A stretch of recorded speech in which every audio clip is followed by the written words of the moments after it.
Welcome intro. স্বাগতম বই প্রেমীরা। আমি আশা করি আপনারা সবাই ভালো আছেন এবং সুস্থ আছেন। আপনি দেখছেন বই যাত্রা। চ্যানেলটাকে সাবস্ক্রাইব করতে ভুলবেন না এবং আমাদের এই পরিবারের অংশ চলুন শুরু করা যাক আজকের বুক সামারি। আজ আমরা কথা বলবো এমন এক বই নিয়ে যা কোটি মানুষের জীবন বদলে দিয়েছে। দ্য পাওয়ার অফ নাও লিখেছেন এখার্ট টলে। এই বই আমাদের শেখায় জীবনের আসল শক্তি, আসল শান্তি, আসল সুখ সবটাই লুকিয়ে আছে এক জায়গায়। সেটি হলো বর্তমান মুহূর্ত। আমরা প্রায় অতীতের আফসোসে ডুবে থাকি বা ভবিষ্যতের দুশ্চিন্তায় হারিয়ে যাই, অথচ সুখ কখনো সেখানে নেই। সুখ সবসময় এখানেই থাকে। চলুন বইটির প্রতিটি অধ্যায় একে একে ডুব দিই এবং দেখি কিভাবে আমরা এখনই বাঁচতে পারি। চ্যাপ্টার 1, বর্তমান মুহূর্তের শক্তি। লেখক বলেন, অধিকাংশ মানুষ এখনকার জীবন না বাঁচিয়ে মানসিকভাবে অতীতে বা ভবিষ্যতে বাস করে। কিন্তু বাস্তবতা হলো অতীত আর নেই, ভবিষ্যৎ এখনো আসেনি, আপনার হাতে কেবল এখন। যখন আমরা পুরোপুরি এই মুহূর্তে থাকি তখন মনে এক অদ্ভুত শান্তি আসে। আপনি যদি নিজের জীবন বদলাতে চান, প্রথম ধাপ হলো এই মুহূর্তকে গ্রহণ করা।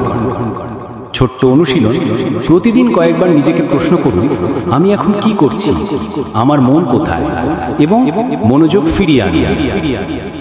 চ্যাপ্টার 2, মন এবং চেতনা। টলি বলেন, আমরা প্রায়শই নিজেদের মনকেই নিজেদের পরিচয় ভাবি, কিন্তু আসল আপনি হচ্ছেন সেই সচেতন পর্যবেক্ষক যে আপনার চিন্তা, অনুভূতি, আবেগ সবকিছু লক্ষ্য করছে।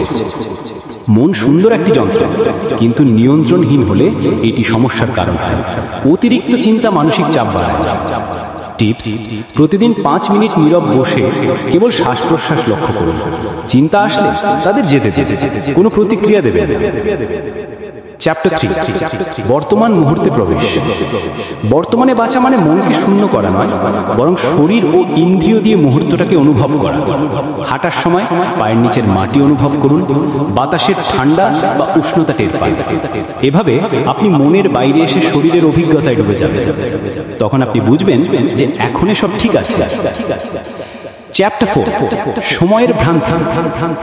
আমরা বলি সময় কম, সময় চলে যাচ্ছে, কিন্তু এগুলো মনের ধারণা। বাস্তব সময় সব সময় এখন।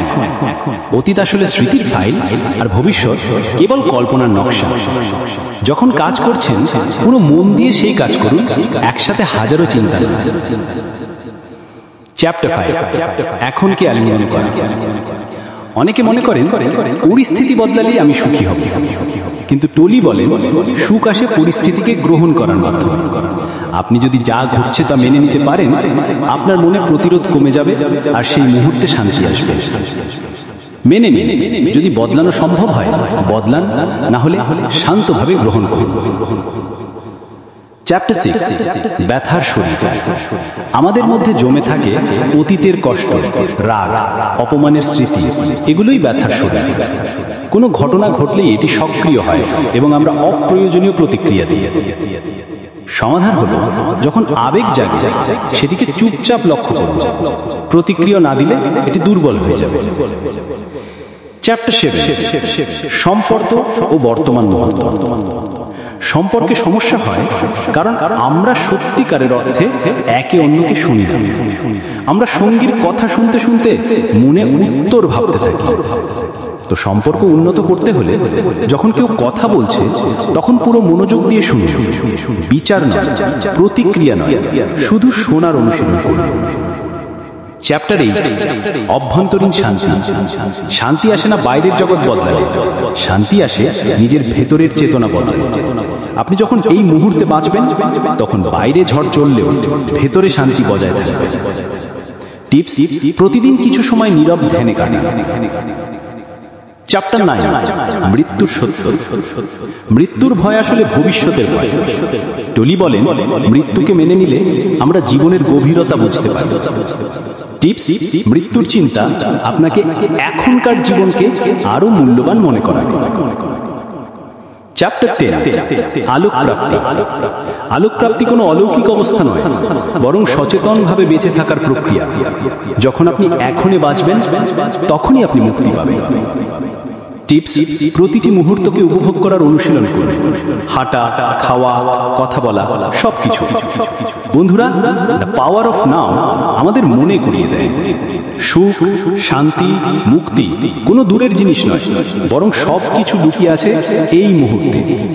অতীতের বোঝা নামিয়ে রাখুন, ভবিষ্যতের ভয় ছেড়ে দিন, আর বাঁচুন এখন। যদি ভিডিওটি ভালো লেগে থাকে তাহলে লাইক, শেয়ার এবং সাবস্ক্রাইব করুন বই যাত্রা, যাতে আমরা একসাথে আরো অনুপ্রেরণামূলক বইয়ের যাত্রায় যেতে পারি। মনে রাখবেন, আপনার শক্তি এখন, এই মুহূর্তে। ধন্যবাদ।